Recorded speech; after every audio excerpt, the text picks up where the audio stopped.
Imagine coming home to your wife, getting absolutely pounded by a stranger, screaming his name in a way she never called yours. That's what it feels like for many agents in Zenless Zone Zero. You pull for them, they're amazing, they carry you, and then, out of nowhere, someone new drops who does everything they do but better. Suddenly, your main is sitting on the chair, watching the replacement pound you from behind. In this video, we're going through every class in the game, support, stun, attack, anomaly, rupture, and defense, and finding out who is sitting in the cock chair. But before we get into it, hit the subscribe button and join the Discord so I can finally talk to women. Every sub in October equals one female interaction. So, what does falling off actually mean? For me, it's simple. If I don't use an agent anymore because of how the game has evolved, they have fallen off. I'm not just talking about someone being outclassed, because that will inevitably happen. But sometimes a better agent exists, but you can still make the old one work. What really matters is when the game itself stops favoring the agent altogether and they are left in the shadows. So, without wasting any more time, let's just jump right in.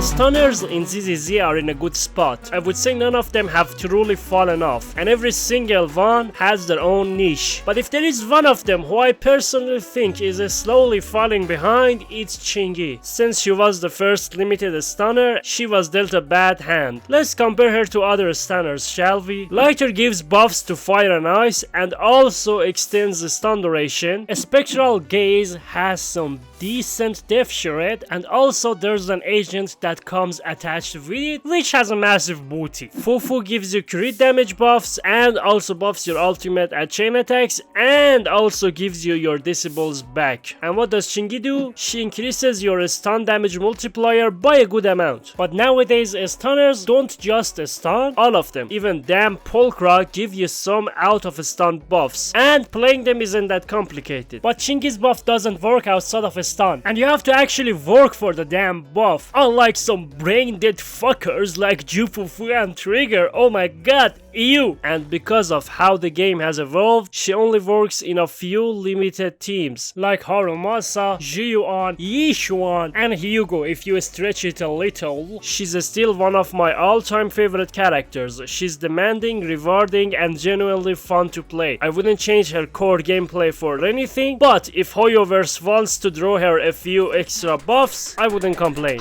A little flames.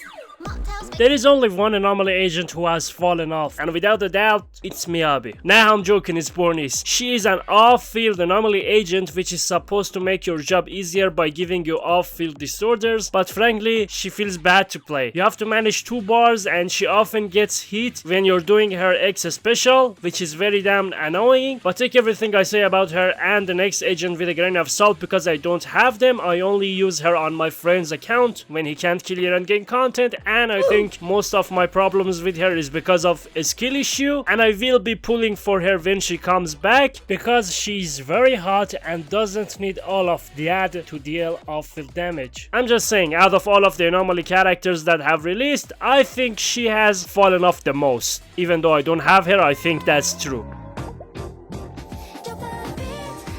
When it comes to defense agents, there's only really one character we can talk about, which is Caesar. Caesar is kind of rough. Honestly, I wouldn't recommend anyone to pull for her right now. Her buffs are way too generic, and in today's quick swap heavy meta, we can't have a character's buff fall apart when you swap.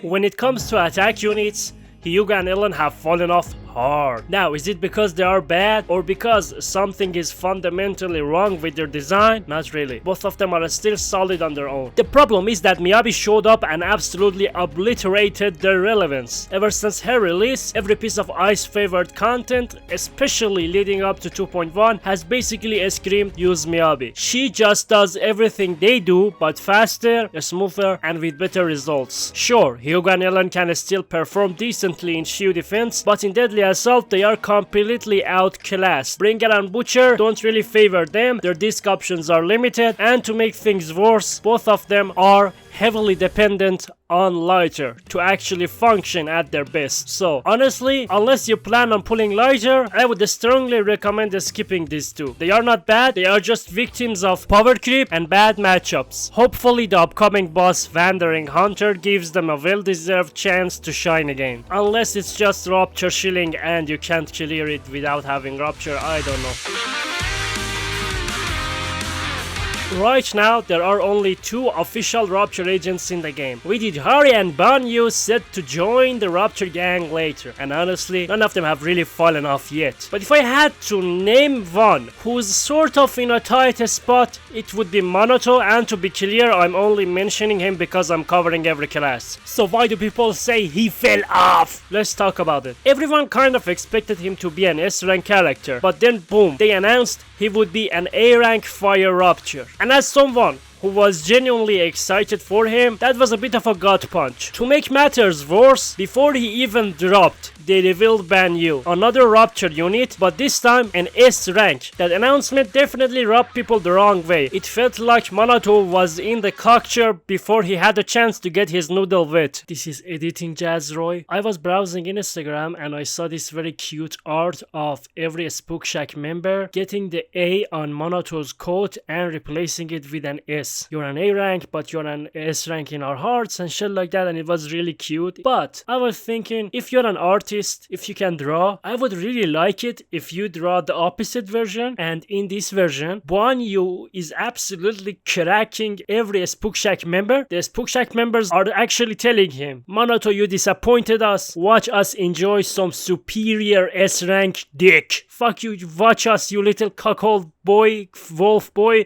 Go take care of your orphans or whatever, bitch. Something like that. If you can draw that, I would be really grateful. Anyway, back to the video. But after actually playing him, I've got to say, I'm satisfied. He's fun, consistent, and fits well into the Rupture archetype and hasn't fallen off yet. None of the characters I've talked about so far fell off just because a better version exists. That's why I didn't mention Zhu Yuan, Jane, Soldier 11, or any other DPS being replaced. Most of them just got caught in a weird spot as the meta shifted. And this game's meta changes faster than the weather. Who knows? One day, maybe Ben Bigger really will outshine Miyabi. Editing Jazzroy here again. As you can see, I mentioned every class, but I didn't mention support because all of the supports are basically fine. I mean, I could put in Rina or Lucy, but at the same time, they are fine and they were never really in the spotlight anyway. So no one in the support class fell off. Please watch the rest. Just like how these characters age and fall off, one day we will too. We will get older, slower, maybe a younger dude will fuck our wife, so enjoy your life while you can. Touch some grass. Try to get some pussy before you say you're gay. Love your family. And don't forget to like, subscribe and join the Discord. And as always, enjoy the meme at the end.